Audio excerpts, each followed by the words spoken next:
औज़ुबिल्लाहि बिस्मिल्लाहिर्रहमानिर्रहीम अस्सलाम वालेकुम डियर स्टूडेंट्स। मैं हूं आपका मैथमेटिक्स टीचर बशीर अली और आज बेटा हम 9th क्लास मैथमेटिक्स के हवाले से बात करेंगे। बेटा आज के लेक्चर में हम चैप्टर नंबर 2 जो है मैथ का उसके इम्पोर्टेंट शॉर्ट क्वेश्चन के हवाले से बात करेंगे कि कौन कौन से ऐसे शॉर्ट क्वेश्चन हैं जो एग्ज़ाम 2026 में मोस्ट इंपॉर्टेंट होने वाले हैं। तो बेटा ये आपके पास चैप्टर नंबर 2 जो कि नाम है इसका लॉगरिथम। हमने लॉगरिथम के इस चैप्टर के अंदर मोस्ट इंपॉर्टेंट शॉर्ट क्वेश्चन को डिस्कस करना है। तो सबसे पहले बेटा हम एक्सरसाइज 2.1 याद रखिएगा बेटा, आपको ये तमाम क्वेश्चन जो ये सॉल्व मिलने वाले हैं और ये तमाम क्वेश्चन जो है आपके इंपॉर्टेंट है बोर्ड के पॉइंट ऑफ व्यू से। सबसे पहले बेटा हम बात करते हैं 2.1 एक्सरसाइज की। तो क्वेश्चन नंबर 1 इसमें जो इंपॉर्टेंट है वो ये है, diameter of Mars is 6.779 multiply by 10 rays power 3 kilometres, express this number in standard form.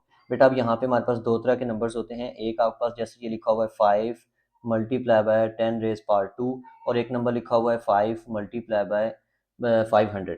ये दो नंबर्स हैं, ये ऑर्डिनरी नोटेशन होती है और ये स्टैंडर्ड फॉर्म आपका साइंटिफिक नोटेशन होती है। सॉरी, ये साइंटिफिक नोटेशन है और ये ऑर्डिनरी नोटेशन है। बेटा अब आपको ऑर्डिनरी से स्टैंडर्ड में सॉरी साइंटिफिक में जाने का कहा जा सकता है या फिर आपको साइंटिफिक से ऑर्डिनरी में। याद रखिएगा ऑर्डिनरी का दूसरा नाम क्या होता है, स्टैंडर्ड फॉर्म। तो यहाँ पे इसका दूसरा नाम क्या होता है बेटा, ordinary, ordinary notation of a number. अब हमें गिवन क्या है जी, डायमीटर ऑफ मार्स गिवन है और 10 पावर 3 है। हमने इसको क्या करना है बेटा, इसको आपने एक्सपेंड करना है। आप ये कह लें कि आपने इसको standard form of a number में कन्वर्ट करना है। स्टैंडर्ड फॉर्म क्या होती है, जिसमें 10 की पावर इंट्रोड्यूस ना की जाए। अब यहाँ पे आप देखेंगे आपके पास ये वाला जो पार्ट आ रहा है 6.779, इसको हम कोफिशिएंट बोलते हैं और ये वाला जो पार्ट आ रहा है इसको, इसमें से ये 10 की पावर जो है इसको एक्सपोनेंट बोलते हैं। अब अगर 10 की पावर पॉजिटिव है बेटा, 10 की पावर अगर पॉजिटिव है तो पॉइंट को आपने राइट साइड पे मूव कर देना है, उतनी दफ़ा ही मूव कर दिया जाएगा। तो अब पॉइंट यहाँ पे पावर पॉजिटिव है तो पॉइंट 3 दफ़ा मूव करेगा, 1 2 और 3। तो यहाँ पे पॉइंट मूव करके ये आ जाएगा और आपके पास आंसर इसका बन जाएगा 6779। बेटा याद रखिएगा ये चीज़ें अगर नहीं भी इसमें लिखते तो आपका क्वेश्चन फिर भी सही होगा, जस्ट आप ये वाला लिख दें this is equal to this, तो आपका क्वेश्चन बिल्कुल सही कंसिडर किया जाएगा।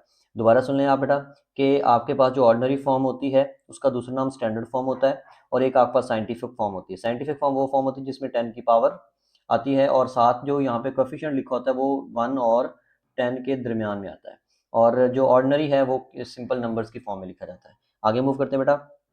क्वेश्चन नंबर 2 जो मोस्ट इंपॉर्टेंट इसी एक्सरसाइज का वो ये है, express the following numbers in scientific notation. ये दो पार्ट्स हैं, इनको साइंटिफिक नोटेशन में कन्वर्ट करना। तो साइंटिफिक बेटा क्या होता है, वो नंबर्स जिसमें यहाँ पे एक नंबर लिखा जाता है जो 10 से लेस होता है, 1 से ग्रेटर होता है और 10 की पावर में लिखा जाएगा। अब यहाँ पे तो 10 की पावर नजर नहीं आ रही, मैंने आपको पहले ही बता दिया कि साइंटिफिक नोटेशन में जो यहाँ पे नंबर मल्टीप्लाई कर रहा होता है वो 1 और 10 के दरमियान में होता है। वैसे ये लिखा हुआ भी है, move the decimal to get the number between 1 and 10। हमने इसका डेसिमल जो कि हमें यहाँ पे नजर आ रहा है, इस डेसिमल को कुछ इस तरह से मूव करना है कि ये वाला जो नंबर है ये 10 से छोटा हो जाए और 1 से बड़ा बन जाए। फिलहाल तो ये 10 से काफ़ी बड़ा नंबर आ रहा है। अगर आप पॉइंट को यहाँ पे मूव करते हैं, अभी ये 10 से बड़ा नंबर आ रहा है, यहाँ पे मूव करें, यहाँ पे मूव करें, यहाँ पे मूव करें और फिर जब यहाँ पे आप मूव करके लाते हैं तो ये बन जाएगा 2 मल्टीप्लाई बाय। अब कितनी दफ़ा पॉइंट को मूव किया काउंट करके देखते हैं, 1 2 3 4 5 और 6। हमने 10 को 6 टाइम मूव किया तो इसका मतलब 2 मल्टीप्लाई बाय 10 रेज़ पावर क्या आ जाएगी, 6 आ जाएगी। जितनी दफ़ा 10 को मूव करना उतनी 10 की पावर। अब यहाँ पे दो बातें हैं, अगर आप पॉइंट को लेफ्ट साइड पे मूव करते हैं तो 10 की पावर क्या होगी, पॉजिटिव। अगर आप पॉइंट को राइट साइड पे, डेसिमल को राइट साइड पे मूव करते हैं तो 10 की पावर क्या हो जाएगी, नेगेटिव हो जाएगी। अच्छा जी नेक्स्ट पार्ट, ये लिखा हुआ है 73 मल्टीप्लाई बाय 10 पावर 3। आप समझ रहे होंगे कि ये तो साइंटिफिक में पहले ही लिखा हुआ है क्योंकि 10 की पावर आ रही है। तो नहीं बेटा, इसमें जो मोस्ट इंपॉर्टेंट पॉइंट होता है वो ये होता है कि ये वाला जो यहाँ पे कोएफिशिएंट आ रहा होता है ये नंबर 10 से छोटा होना चाहिए। ये तो 73 आ रहा है तो इसको 10 से छोटा करने के लिए क्या करेंगे, ये वाले पॉइंट को, इसका डेसिमल पॉइंट जो इसको मूव करके यहाँ पे लेकर आएंगे। तो हम कितनी दफ़ा मूव करेंगे, तो हम इसको ऐसे लिखेंगे 7.3 मल्टीप्लाई बाय, अब 10 की पावर कितनी बन जाएगी, 1 और ये वाली 10 पावर 3 एज इट इज़ रहेगी। और हम जानते हैं एक फार्मूला कि अगर किसी की बेसिस सेम है तो उसकी पावर्स आपस में क्या हो जाती हैं, ऐड हो जाती हैं। ये आप पॉइंट देख सकते हैं, 7.3 multiply by 10 rays power 1 multiply by 10 rays power 3। जब सेम बेसिस आपस में बेटा मल्टीप्लाई करती है तो उनकी पावर्स आपस में क्या हो जाती हैं, ऐड। इसी तरह से 10 की पावर 3 प्लस 1 क्या हो जाएगी, 4 और यही हमारा रिक्वायर्ड आंसर आ जाएगा। जी बेटा नेक्स्ट हमारे पास है जी क्वेश्चन नंबर 3। जो मोस्ट इंपॉर्टेंट क्वेश्चन होने जा रहा है वो है, express the following numbers in ordinary notation. अब ऑर्डिनरी में कन्वर्ट करना, ऑर्डिनरी से मुराद होता है जैसे आप 15 2000 इस तरह के नंबर्स की फॉर्म में आपने इसको चेंज करना है। तो इसका पॉइंट आप मूव करेंगे। मैं यहाँ पे दो बातें क्लियर कर लें, अगर तो 10 के ऊपर पावर पॉजिटिव है तो हम पॉइंट को राइट साइड पे लेकर जाएंगे और अगर 10 की पावर नेगेटिव ऊपर आ रही है तो हम पॉइंट को लेफ्ट साइड पे। जितनी पावर है उतनी दफा मूव करना है, पॉजिटिव तो राइट साइड पे, नेगेटिव तो लेफ्ट साइड पे। अब 1.77 मल्टीप्लाई बाय 10⁻⁷, इसका मतलब पॉइंट को हमने यहाँ से उठाना है और राइट साइड पे आगे मूव करते चले जाना। और कहाँ तक मूव करना है ये हम देखेंगे कि पावर कितनी आ रही है, उतनी दफा इसको मूव किया जाएगा। मैं इसको लिखने का एक आसान तरीका आपको बताता हूँ। ये बेशक आप सारी चीजें ना भी लिखें, आपको क्वेश्चन फिर भी सही हो जाएगा, लेकिन अगर आप एक अच्छा इंप्रेशन डालना चाहते हैं चेकर के ऊपर, तो आप ये सारी चीजें बेटा लाजमी हाईलाइट करेंगे। जी बेटा, तो नेक्स्ट है जी हमारे पास, इसमें कैसे इसको सॉल्व किया जाएगा। 177 आगे आपको नहीं पता क्या आएगा, तो आप क्या करेंगे, यहाँ पे खुद से कुछ जीरोस इंट्रोड्यूस कर दें। आप लेड पेंसिल से अलग से रफ में काम कर सकते हैं। अब 7 टाइम मूव करना है, तो आप यहाँ पे कुछ भी रैंडमली 5-7 जीरो लगाने के बाद पॉइंट को यहाँ से मूव करना शुरू करेंगे। 1 2 3 4, उसके बाद ये 5 6 और 7 दफा मूव हो गया, ये वाला जीरो नहीं आएगा। तो आप देख सकते हैं 177 के बाद कितनी जीरोस आएंगी, 5 जीरोस आएंगी। आप देख सकते हैं ये आंसर आपका रिक्वायर्ड बन जाएगा। जी बेटा, नेक्स्ट इसका सेकंड पार्ट है। अब 10 की पावर नेगेटिव आ रही है, तो मैं ये पहले ही आपको बता चुका हूँ कि जब 10 की पावर बेटा नेगेटिव आएगी तो पॉइंट किस तरफ जाएगा, लेफ्ट साइड पे जाएगा। अब इसके पॉइंट ने मूव करना है लेफ्ट साइड पे, तो मुझे चूंकि पता चल चुका कि पॉइंट ने लेफ्ट साइड पे जाना है, तो मैं खुद से क्या करूंगा, यहाँ पे कुछ जीरोस इंट्रोड्यूस करना शुरू कर दूंगा। और कितने जीरो लगाऊंगा इस चीज का आइडिया नहीं होता, तो हम क्या करते हैं, खुद से यहाँ से काउंट करना शुरू कर देते हैं। 6 टाइम मूव करना है, 1 2 3 4 5, इसका मतलब एक और जीरो लगा के पॉइंट को यहाँ पे लिख लेंगे। तो अब देख लीजिएगा पॉइंट के बाद कितने जीरोस आ रहे हैं, 5 जीरोस आ रहे हैं। 0 पॉइंट आगे 5 जीरोस और 5 5, ठीक हो गया बेटा। तो ये आपका रिक्वायर्ड आंसर बन जाएगा। अब बेटा नेक्स्ट एक्सरसाइज शुरू होती है जी 2.2, और इसमें दो ही बातों का आपने ख्याल रखना है, एक लॉग फॉर्म होती है और एक एक्सपोनेंशियल फॉर्म होती है। अगर मैं लॉग फॉर्म की बात करूं तो फर्ज करिए ये लिखा हुआ है log of x to the base a is equals to y। अब इसको पढ़ेंगे कैसे, लॉग ऑफ x, उसकी बेस क्या है a, और आंसर उसका किसके इक्वल है, y के इक्वल। तो y is equals to log of x to the base a। अब ये एक लॉग फॉर्म है, लॉग फॉर्म से हम जनरेट करते हैं एक्सपोनेंशियल फॉर्म। तो बेटा याद रखिएगा, जब लॉग से एक्सपोनेंशियल में जाएंगे तो उसकी जो ये बेस है ना, बेस बेस ही रहेगी, ये चेंज नहीं होगी, बेस यहीं पे रहेगी। इन दोनों को आपस में बेटा रिप्लेस कर दिया जाएगा, तो एक ही पावर में क्या आ जाएगा, y, और इस साइड पे क्या बन जाएगा, x। जस्ट आपने इन दोनों को आपस में क्या कर देना है, एक्सचेंज कर देना, रिप्लेस कर देना आपस में। तो ये आपके पास क्या बन जाएगी, एक्सपोनेंशियल फॉर्म। बस ये कॉन्सेप्ट याद रखना है। दूसरी बात, अगर मैं फर्स्ट करें कोई खुद से कुछ इस तरह का एक्सप्रेशन लिखता हूँ, x power y is equals to z, ये है एक्सपोनेंशियल फॉर्म। अब मैंने इसको लॉग फॉर्म में कन्वर्ट करना, तो बेटा याद रखिएगा लॉग की बेस जो इस एक्सपोनेंशियल की बेस है वो बेस वही रहेगी, बेस x वही आ गया। अब बाकी दोनों को आपस में रिप्लेस कर दें, z इधर आ जाएगा इक्वल y। इसको पढ़ेंगे कैसे, log of z to the base x is equal to y। तो हम किसी भी एक्सपोनेंशियल को लॉग में और किसी भी लॉग को हम एक्सपोनेंशियल में बड़ी आसानी से चेंज कर सकते हैं। अब इस क्वेश्चन में ये बात की गई है कि एक्सपोनेंशियल फॉर्म में चेंज करें, जबकि ये लॉग फॉर्म में गिवन है। तो बेटा सिंपल है, आपने क्या करना है, बेस वही रहने देनी, 2 बेस, और इन दोनों को आपस में रिप्लेस कर देना है। तो -3 उसकी पावर में आ जाएगा, 1/8 दूसरी साइड पे चला जाएगा, और ये आपका रिक्वायर्ड आंसर हो जाएगा। सेम इसी तरह से इसके सेकंड पार्ट में log of 1/16 to the base 4 is equal to -2। हमने इसको क्या करना है जी, इसको हमने कन्वर्ट करना है एक्सपोनेंशियल फॉर्म में। तो एक्सपोनेंशियल फॉर्म का काम ये होता है कि आपने बेस वही रहने देनी, बाकी दोनों को रिप्लेस कर देना है। तो 4 की पावर में ये -2 आ जाएगा और 1/16 दूसरी तरफ चला जाएगा। क्वेश्चन नंबर 5 में इसका उल्टा करना है आपने, लेकिन उसमें कुछ चीजें साथ साथ भी इसको देखते जाएगा। Find the value of x. अब इसमें आपने बेटा एक्स की वैल्यू मालूम करनी है। Log of x, sorry, log of 64 to the base x is equal to 3। आपने इसमें से बेटा एक्स मालूम करना है। तो सबसे पहले काम याद रखिएगा, कभी भी आप लॉग को डायरेक्ट सॉल्व करके एक्सपोनेंशियल फाइंड करने बैठ जाएंगे तो बहुत मुश्किल हो जाएगा। हमने आसान तरीका यूज करना है। और कौन सा तरीका यूज किया जाएगा, आपने इसको पहले एक्सपोनेंशियल में चेंज करना है। तो बेटा इसके एक्सपोनेंशियल की बात की जाए तो इसकी बेस एज इट इज रहेगी और बाकी पावर्स आपस में रिप्लेस, 3 इधर आ जाएगा, 64 दूसरी तरफ चला जाएगा, तो ये फॉर्म बन गई। अब 64 की अगर हम फैक्टराइजेशन करते हैं ना, तो करके देख लेते हैं, 4 से डिवाइड करके देखते हैं। 4 से मैंने इसको डिवाइड किया, 4 1 4, और यहाँ से बच जाएगा 6 4 24। फिर 4 से डिवाइड किया तो 6 4 4 16, फिर 4 से डिवाइड किया 1। इसका मतलब 16 को आप लिख सकते हैं 4 मल्टीप्लाई 4 मल्टीप्लाई बाय 4। और जब 4 को आपने 3 टाइम मल्टीप्लाई करना, तो इसकी शॉर्ट फॉर्म में आप लिख सकते हैं इंडेक्स की फॉर्म में 4 पावर 3। अब दोनों की तरफ क्या आ रहा है, पावर 3 आ रही है। वैसे तो मैं जबानी भी आप ये बात कर सकते हैं कि अगर दो इक्वालिटी की दोनों तरफ में पावर सेम है तो बेसिस भी सेम होती है। ये वैसे एक फार्मूला के तौर पे बात की जाती है। अगर इक्वालिटी की दोनों साइड पे बेसिस सेम है तो पावर्स भी अंडरस्टूड सेम होती है। लेकिन हमने इसके क्यूब दोनों आ रहे हैं, क्यूब को रिमूव करना है, तो आप क्या करेंगे, taking cube root on both side. अच्छा, ये फार्मूला लिखा हुआ है, अगर कोई बेस है उसके ऊपर कोई पावर आ रही है और ऊपर इंडेक्स आ रहा है, सेम आ रहा है इंडेक्स, तो वो दोनों आपस में कैंसिल हो जाएंगे कुछ इस तरह से, a power n whole power 1/n, n cancel, तो आंसर क्या आएगा a। सेम चीज यहाँ पे देखें, ये स्क्वायर रूट और क्यूब रूट आपस में, सॉरी, क्यूब और क्यूब रूट आपस में कैंसिल, x इक्वल टू 4 आ जाएगा। उसके बाद बेटा इसका सेकंड पार्ट है log of x to the base 4 is equal to 3/2। बिल्कुल वही कॉन्सेप्ट, इंडेक्स उसका बेस जो 4 है एज इट इज, बाकी दोनों आपस में रिप्लेस कर दें। अब जो 4 है इसको हम लिख सकते हैं 2 का स्क्वायर, तो ये दोनों आपस में मल्टीप्लाई हो रहे हैं, तो ये दोनों रेसिप्रोकल एक दूसरे का कैंसिल हो जाएंगे, तो 2 के ऊपर power 3 is equal to x आ जाएगा। अब 2 के ऊपर power 3 is equal to x का मतलब ये है कि यहाँ पे हमने तो x की वैल्यू निकाली है, 2 पावर 3 से मुराद ये होता है 2 मल्टीप्लाई बाय 2 मल्टीप्लाई बाय 2, इसको 3 दफा मल्टीप्लाई करेंगे तो आंसर 8 आ जाएगा। अच्छा बेटा यहाँ पे एक ये फार्मूला लिखा हुआ है, ये चैप्टर नंबर 1 के अंदर भी प्रॉपर्टीज आप पढ़ चुके हैं। तो क्या फार्मूला है, अगर एक बेस है उसके ऊपर कोई पावर आ रही है फिर होल के ऊपर कोई पावर आती है, दोनों पावर्स आपस में क्या हो जाती है बेटा, मल्टीप्लाई हो जाती है। तो ये फार्मूला आपने प्रॉपर्टी याद रखनी है। आगे चलें जी, इसका थर्ड पार्ट इंपॉर्टेंट जो है वो ये है कि log of 1024 to the base 2 is equal to x, और हमने इसमें से बेटा x की वैल्यू मालूम करनी। सिंपल इज दैट कि हमने क्या करना है, इसको एक्सपोनेंशियल फॉर्म में चेंज करना है। और एक्सपोनेंशियल में बेटा के चेंज कैसे किया जाता है कि जो भी आपके पास बेस है उसको एज इट इज रहने दें और दोनों को आपस में रिप्लेस कर दें। 2 power x is equal to 1024, और 1024 की ये फैक्टराइजेशन आपको नजर आ रही है, आप इसको देख सकते हैं बड़ी आसानी से, बहुत ही आसान सी है जो आप लोग तीसरी चौथी क्लास से फैक्टराइजेशन करना शुरू कर देते हैं। अब बेटा आपने क्या करना है, 1024 की फैक्टराइजेशन की तो आप काउंट करेंगे यहाँ पे कौन कौन से नंबर्स आ रहे हैं, यहाँ पे 2 2 2 और मतलब कितनी दफा आ रहा है, 10 टाइम आ रहा है, तो 2 पावर 10 हो जाएगी। अगर मैंने पहले बता दिया कि इक्वालिटी की दोनों साइड्स पे बेसेस सेम हो जाएं तो इसका मतलब क्या होता है, पावर भी सेम होगी। तो ये दोनों बेसेस आपस में कैंसिल और x इज इक्वल टू 10 हमारा रिक्वायर्ड आंसर आ जाएगा।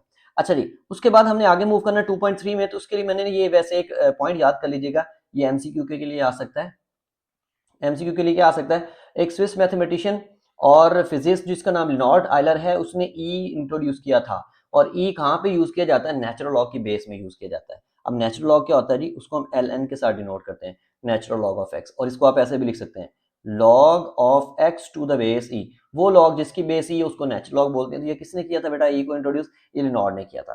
2.3 एक्सरसाइज बेटा, यहाँ पे एक इंपॉर्टेंट पॉइंट लिखा हुआ है, किसी भी अदद की साइंटिफिक नोटेशन में 10 की पावर को कैरेक्टरिस्टिक बोलते हैं। ये बात आपने याद रखनी। फिलहाल नहीं भी समझ आ गई कोई बात नहीं, जस्ट आप इस बात को एक दफा याद कर लें कि किसी भी अदद कोई भी एक नंबर है उसके ऊपर साइंटिफिक नोटेशन अगर बना लें और 10 के ऊपर जो पावर आ जाएगी उसको कैरेक्टरिस्टिक बोलते हैं। अब क्वेश्चन क्या है जी, इंपॉर्टेंट क्वेश्चन 2.3 का, ये ओवरऑल क्वेश्चन नंबर 6 है, एक्सरसाइज का क्वेश्चन नंबर 6 नहीं, ये बात भी माइंड में रखिएगा, ओवरऑल थ्रू आउट जो हम काउंटिंग कर रहे हैं उसमें क्वेश्चन नंबर 6 है। Find the characteristic of following number, ये हमारे पास एक नंबर दिया हुआ है, इसका हमने क्या करना है, कैरेक्टरिस्टिक निकालना है। तो बेटा कैरेक्टरिस्टिक निकालने के लिए पहले हमें जाना पड़ता है साइंटिफिक नोटेशन में। आसान तरीन तरीका जो होता है मेरे ख्याल में यही होता है, इसकी साइंटिफिक नोटेशन बनाएंगे तो इसका मतलब होगा कि हमने पॉइंट को मूव करके फर्स्ट नंबर के बाद लेकर आना। उसकी रीजन क्या होती है, क्योंकि साइंटिफिक नोटेशन जो होती है ना, फर्ज करिए ये लिखा हुआ है a multiply by 10 raise power n, ये जो a होता है ना ये एक नंबर होता है जो कि लेस होता है किससे, 10 से, और ग्रेटर किससे होता है या इक्वल किसके होता है, 1 के होता है। तो यहाँ पे जो नंबर शुरू में आएगा यहाँ पे ये वाला कोफिशिएंट, ये हमारे पास 5 से 10 से लेस और 1 से ग्रेटर होना चाहिए। तो हम इसका पॉइंट मूव करना शुरू करते हैं, मैं पॉइंट को यहाँ पे लेकर आता हूँ तो 528 आ रहा है, बड़ा नंबर आ रहा है, यहाँ पे मूव किया 52 आ गया, अभी बहुत बड़ा नंबर आ रहा है, यहाँ से मूव किया यहाँ पे आ गए तो 5 आ गया, इसका मतलब ये हुआ 10 से लेस नंबर मिल गया। तो 5.287 कितनी दफा पॉइंट को मूव किया, 1 2 3, 3 दफा मूव किया, तो 10 की जितनी बेटा पावर बनेगी वो हमारे पास क्या हो जाएगा, कैरेक्टरिस्टिक हो जाएगा। सेम इसी तरह सेकंड पार्ट थर्ड पार्ट करने वाला है, पॉइंट हमारे पास कुछ इस जगह पे आना चाहिए कि जहां पे वो नंबर जो है वो 10 से लेस हो जाए और बड़ा किससे बन जाए, 1 से या 1 के इक्वल बन जाए। तो पॉइंट को यहाँ से मूव करते हैं, 1 2 3 4 और 5, हमने 5 दफा पॉइंट को मूव किया तो ये बन गया 4.9। अब पॉइंट को किस तरफ मूव कर रहे हैं, राइट साइड पे मूव करें तो 10 की पावर क्या हो जाएगी, नेगेटिव, और इसका हम कैरेक्टरिस्टिक लिख सकते हैं -5 या फिर 5 के ऊपर बार लगा लें। तो ये एक इंतहाई इंपॉर्टेंट और आसान क्वेश्चन था। अब अगले क्वेश्चन के लिए जो बात आपने माइंड में रखनी है कि लॉग किसी भी नंबर का मालूम करें तो उसमें दो चीजें आती है, एक कैरेक्टरिस्टिक आता है और एक मेंटिस आता है। जो बेटा कैरेक्टरिस्टिक होता है ना ये इंटेग्रल पार्ट होता है, ये क्या होता है, इंटेग्रल, और मेंटिसा क्या होता है, ये डेसिमल पार्ट होता है। अब आप सोच रहे होंगे कि ये इंटेग्रल और डेसिमल की क्या बात कर रहे हैं सर, तो बेटा ये दो चीजें होती है कुछ इस तरह से, मैंने लिखा ये 5.2, इसमें जो पॉइंट से पहले वाला नंबर है ना जिसको मैं लिख सकता हूँ 5 प्लस ब्रेक करके 0.2, ये जो 5 है ये इंटेग्रल पार्ट है, ये एग्जैक्ट फिगर होती है, और डेसिमल जो होता है जो पॉइंट में लिखा जाता है। तो जब ये दो चीजें आपस में मिलेंगी, कैरेक्टरिस्टिक और मेंटिसा, मतलब इंटीग्रल पार्ट और डेसिमल पार्ट मिलेंगी, तो वो उस नंबर का क्या बन जाएगा, लॉग। अब लॉग मालूम कैसे करना है ये बातें फिर इसके बाद डिस्कस करते हैं। क्वेश्चन है जी हमारे पास 579, इसका हमने लॉग मालूम करना है बेटा। इसका लॉग मालूम करने के लिए आप क्या करेंगे, ये वैसे आपकी आसानी के लिए मैंने इसको साइंटिफिक में कन्वर्ट किया ताकि आपको कैरेक्टरिस्टिक का पता चल सके, और कैरेक्टरिस्टिक हम पिछले क्वेश्चन में कर चुके हैं। अब लॉग हमने इस नंबर का मालूम करना था, तो यहाँ पे दो चीजें चाहिए, एक कैरेक्टरिस्टिक चाहिए, दूसरा क्या चाहिए, मेंटिसा चाहिए। अब कैरेक्टरिस्टिक कैसे फाइंड करते हैं, उसको साइंटिफिक में बेटा कन्वर्ट करें, पॉइंट को यहाँ से मूव करके यहाँ पे लेके आए, तो 5.79 और 10 के ऊपर पावर कितनी बन जाएगी, 2, तो कैरेक्टरिस्टिक इसका बन गया 2। अब मेंटिसा की बात करते हैं। अब आपके पास ये जो 3 फिगर्स या 4 फिगर्स आपको गिवन होगी, इसमें फर्स्ट 2 फिगर्स को आपने जो 10 से ग्रेटर है उनको यूज करना है। 57 को आपने 9 के अंदर चेक करना है, लॉग टेबल में जाएं, 57 यहाँ पे लिखा होगा, 57 के सामने चले जाएं और यहाँ पे 9 लिखा होगा, उसके नीचे आ जाएं और इसके सामने यहाँ पे देखें, यहाँ पे क्या लिखा होगा, ये लिखा हुआ है 0.7627, ये मेंटिसा बन जाएगा। अब ये मेंटिसा को आपने कैरेक्टरिस्टिक के साथ ऐड किया, तो ये जो आपके पास फॉर्म आएगी, ये हमारा रिक्वायर्ड आंसर हो जाएगा। अब इसका जो सेकंड पार्ट है ये जरा अच्छे से करने वाला है। इसमें क्या कहा गया, पहले तो इसकी साइंटिफिक नोटेशन बेटा लिखेंगे, साइंटिफिक नोटेशन लिख दी, 10 के ऊपर पावर कितनी आएगी काउंट करके देखते हैं, 1 2 3 4, 10 पावर। अब राइट साइड पे मूव किया तो 10 पावर क्या हो जाएगी, नेगेटिव, तो कैरेक्टरिस्टिक हमारे पास क्या आ गया, 4 बार या फिर नेगेटिव ऑफ 4। मेंटिसा कैसे करना है, अब मेंटिसा चेक करने के लिए आपने क्या करना है, लॉग टेबल के अंदर मैंने कहा था कि 10 से बड़े नंबर को काउंट करना। अब अगर इन दोनों को काउंट करते हैं तो लॉग टेबल अगर आप ओपन करके देखें ना, तो लॉग टेबल जो है ना वो 10 से शुरू हो रहा है, लॉग टेबल 0 से शुरू नहीं हो रहा। तो आपने क्या करना है, अब अगर मैं इन दोनों को भी मिला लूं तो ये भी 0 है, अगर मैं इन दोनों को भी मिला लूं तो ये 0 3 बन रहा है। तो लॉग टेबल कहां शुरू हो रहा है, 10 से, तो 0 3 तो 10 से छोटा नंबर आ रहा है। तो हम क्या करेंगे फिर, हम फिर 35 को किस में चेक करेंगे, 4 में चेक करेंगे, और हमें जो आंसर मिलेगा वो हमारा मेंटिसा आ जाएगा। कैरेक्टरिस्टिक और मेंटिसा को आपस में ऐड करेंगे तो हमारे पास ये रिक्वायर्ड आंसर आ जाएगा। अच्छा एक बात याद रखिएगा, ये भी आपका आंसर सही है, आप इसको ऐसे भी लिख सकते हैं, 4 बार प्लस 0.5090, और आप इसको यहाँ पे भी छोड़ दें 4 बार 0.509, तो ये हमारा आंसर यहाँ पे सही होगा। उसके बाद क्वेश्चन नंबर 8, क्वेश्चन नंबर 8 का फर्स्ट पार्ट में यहाँ पे क्या बन रहा है जी, log of x is equal to 0.0065 है, और हमने इसको क्या करना है, इसमें से बेटा x की वैल्यू मालूम करनी है, बेटा ये वाला x मालूम करना है। अगर ये x मालूम करना है तो आप log को हटा के इस साइड पे लेकर आएंगे, और इस साइड पे आते ही क्या बन चुका होगा, एंटी लॉग बन चुका होगा। तो ये बनेगा x is equal to anti log of 0.0065, तो ये हमारे पास कुछ फॉर्म ऐसे बनेगी। अब एंटी लॉग कैसे मालूम करते हैं, इसको थोड़ा सा समझना पड़ेगा। अगर मैं वापस जाऊं क्वेश्चन में, तो यहाँ पे अगर मैं इस नंबर का लॉग फाइंड करता हूं तो मुझे दो आंसर मिलते हैं, कैरेक्टरिस्टिक मिलता है और एक मेंटिसा मिलता है। अगर मैं इसकी फॉर्म को देखूं तो चलिए वापस थोड़ा सा ये वाला देखें, इसको जरा आसान हो जाएगा। इस नंबर को अगर मैं देखूं, इसका मैंने लॉग फाइंड किया तो मेरे पास आंसर है कैरेक्टरिस्टिक प्लस मेंटिसा। अगर मैं लॉग को हटाऊं और इधर लेके आ जाऊं तो ये बनेगा, गौर से ये बात समझिएगा, ये लॉग इधर आके क्या बन गया, anti log of 2.7627 is equals to, इसका इधर वापस आंसर क्या आएगा, 579। अगर मैं इस नंबर में देखूं तो इसका पहले जो लिखा हुआ है डेसिमल इंटीग्रल पार्ट जो लिखा हुआ है वो क्या होता है, कैरेक्टरिस्टिक। तो ये जो एंटी लॉग के अंदर पहला नंबर आएगा पॉइंट से पहले, ये क्या होता है, इसका कैरेक्टरिस्टिक होता है। बाकी वाला क्या होता है, मेंटिसा। ये मेंटिसा में कैसे मिला था, ये मैं लॉग टेबल में देखने से मिला था, लॉग टेबल में देखने से मिला था। इसका मतलब ये होगा कि जब बेटा हम एंटी लॉग की बात करेंगे, किसी भी नंबर का एंटी लॉग हमने मालूम करना हो, तो हम मेंटिसा का ही एंटी लॉग बेसिकली चेक कर रहे होंगे। अब हमारे पास ये जो क्वेश्चन दिया होगा, इसका हमने लॉग इधर मूव किया तो ये बन गया, ये मैंने लिख दिया x is equal to anti log of 0.0065। हमने एंटी लॉग में जाना है और 0 को किस में चेक करना है, 6 में चेक करना है। एंटी लॉग में जाके 0 को 6 में देखें, कोई ना कोई आंसर मिलेगा, जो कि ये मिलेगा आपको आंसर 1014। और इसके मीन डिफरेंस में जाएं और 5 के अंदर देखें, इसके मीन डिफरेंस को 5 में देखेंगे तो आंसर क्या आएगा, 1। इन दोनों को ऐड करते हैं, जब इन दोनों को ऐड करते हैं तो ये बन जाता है 1015। अब हमने यूज करना है कैरेक्टरिस्टिक रेफरेंस पोजीशन। एक रेफरेंस पोजीशन होती है ये वाली, first integral part, first number के बाद पॉइंट जो आता है, ये इसकी रेफरेंस पोजीशन होती है। अगर तो कैरेक्टरिस्टिक पॉजिटिव है तो पॉइंट को उतनी दफा आगे मूव करें, अगर वो नेगेटिव है तो पॉइंट को उतनी दफा पीछे मूव करें, और अगर कैरेक्टरिस्टिक 0 है तो पॉइंट को मूव करने की जरूरत नहीं है। तो हमारा आंसर आ जाएगा 1.015। चलें, ये बात अगर नहीं भी क्लियर होती तो हम आगे चलते हैं। ये मैंने यहाँ पे बात लिख दी हुई इंपॉर्टेंट नोट के तौर पे, रेफरेंस पोजीशन से नुक्ता इशारे तब्दील नहीं होगा क्योंकि कैरेक्टरिस्टिक कितना था, 0। चलिए यहाँ पे देखते हैं, हमें x की बेटा वैल्यू मालूम करनी, तो लॉग को हटा के इधर लेकर आएंगे तो ये बन जाएगा एंटी लॉग। तो ये फॉर्म यहाँ पे हम नीचे देख सकते हैं, x is equal to anti log of this. अब इसमें कैरेक्टरिस्टिक कितना है, 4 है, ये लिखा हुआ है कैरेक्टरिस्टिक इज 4। मेंटिसा कितना आ रहा है जी, 3561, ये आ गया जी मेंटिसा। मैंने आपको बताया कि मेंटिसा कैसे बनता होता था, बेसिकली ये लॉग टेबल से बनाते थे। तो अब इसका मतलब मेंटिसा को यूज करके एंटी लॉग टेबल यूज किया जाएगा।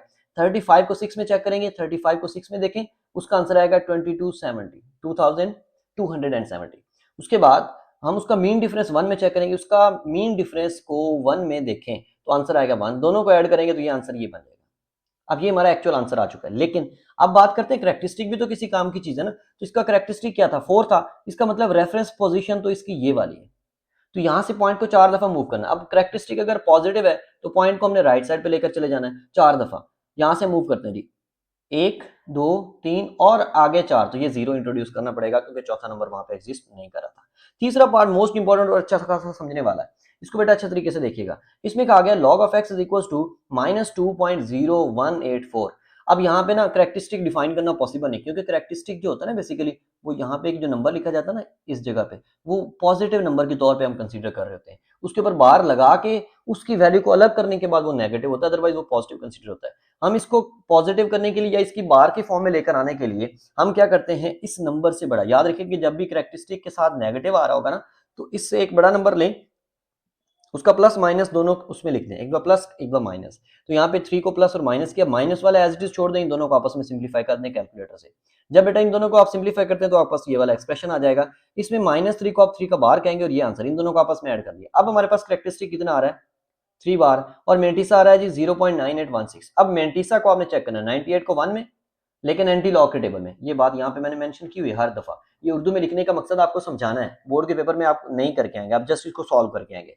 और अगर टेबल के आप कैलकुलेटर के अलावा भी करते हैं सॉल्व तो आपको क्वेश्चन के मार्क्स नहीं मिलेंगे, ये बात आपने माइंड में बिठा लीजिएगा। 98 को 1 में चेक करेंगे और 1 को 6 में चेक करेंगे, मीन डिफरेंस जो होता है उसका, तो आपके पास ये फॉर्म बनेगी। अब बेटा हमने क्या करना है, इसका पॉइंट हमने मूव करना है, कितनी दफा, 3 दफा, लेकिन पॉइंट बेसिकली तो यहाँ पे होता है। अब वो कह रहा है कि करेक्टरिस्टिक नेगेटिव है, पॉइंट किस तरफ जाएगा, लेफ्ट साइड पे, कितनी दफा, 3 दफा। यहाँ से देखिएगा, यहाँ पे था 1 2 और 3, हमने खुद से 2 4 0 लगाए और पॉइंट जहां पे रिक्वायर्ड है वहां पे हमने लिख दिया। आगे चलते हैं जी, review exercise. Find the value of x in the following. इन तमाम में से हमने क्या करना बेटा, एक्स की वैल्यू निकालनी है। फिर वही बात, लॉग फॉर्म को एक्सपोनेंशियल में चेंज करना है, तो इसकी बेस 0.5 को सबसे पहले आप बेटा चेंज करेंगे, 1/2 लिख सकते हैं ताकि क्वेश्चन करना थोड़ा आसान हो जाए। इसका बेस 9 आ रहा है, 9 की पावर में 1/2 आ जाएगा। और यहाँ पे एक और बात, अगर ये 9 है तो 1/2 का मतलब स्क्वायर रूट भी तो होता है। अब 9 का स्क्वायर रूट क्या होता है, 3x इज इक्वल टू 3। आप ऐसे भी कर लें तब भी सही है, वरना 9 को 3 का स्क्वायर करेंगे, ये कैंसिल हो जाएगा, 3 आंसर आ जाएगा और रिक्वायर्ड क्वेश्चन बनेगा। उसके बाद है जी सेकंड पार्ट इसका। सेकंड पार्ट की स्टेटमेंट है 1/32 पावर 2x64। ये हमारे पास एक स्टेटमेंट गिवन है और हमने क्या करना है, इसको हमने x की वैल्यू मालूम करनी है। अच्छा जी, ये दूसरे मेथड से इस तरह से करना है, अगर आप लॉग लेंगे तो ये मेथड मैं आपको साथ डिस्कस नहीं कर रहा क्योंकि लॉग के क्वेश्चन यहाँ पे कट किए हुए हैं, तो इसलिए मैं आपको इस मेथड, आसान मेथड से बताता हूँ। 32 को आप लिख सकते हैं 2 पावर 5। अब हमने पढ़ा हुआ है कि अगर किसी बेस के ऊपर कोई नेगेटिव पावर आती है तो वो जैसे ही डिनोमिनेटर में जाएगा पावर पॉजिटिव। चले एक और बात, अगर किसी बेस की पावर पॉजिटिव है तो जैसे ही वो बटे में जाएगी तो उसकी पावर क्या हो जाएगी, नेगेटिव। तो 5 पावर नीचे पॉजिटिव थी, ऊपर जाते ही क्या होगी, नेगेटिव। अब ये बन गया 5 power -10x, sorry 2 power -10x is equal to 2 power 6। अगर इक्वल की दोनों तरफ में बेसिस सेम है तो आप ये कह सकते हैं, काटना नहीं, आप कह सकते हैं कि बेसिस कट जाएंगे और बाकी आंसर बच जाएगा -10x इक्वल टू 6, और -10 डिवाइड करके आपको ये रिक्वायर्ड आंसर देगा। सिंप्लीफिकेशन आप देख सकते हैं। उसके बाद है बेटा इसका क्वेश्चन नंबर 10, और क्वेश्चन नंबर 10 की स्टेटमेंट में लिखा हुआ है कि expand the following using laws of logarithm. अच्छा, वैसे लॉग के क्वेश्चन काट दिए, लेकिन ये क्वेश्चन उन्होंने एक्सरसाइज में रखे हुए तो हमने करने, लेकिन आसान है। लॉग की कुछ प्रॉपर्टीज मैं आपको बताता हूँ। अगर आप लॉग फाइंड कर रहे हैं और लॉग के सामने कुछ नंबर्स आपस में मल्टीप्लाई कर रहे हैं तो बेटा याद रखिएगा, आसान सी प्रॉपर्टी है, प्रोडक्ट रूल इसको कहते हैं। लॉग पहले का अलग हो जाएगा, लॉग दूसरे का अलग हो जाएगा, दरमियान में क्या आ जाएगा, प्लस। सेम इसी तरह से बता दूं ताकि याद हो जाए।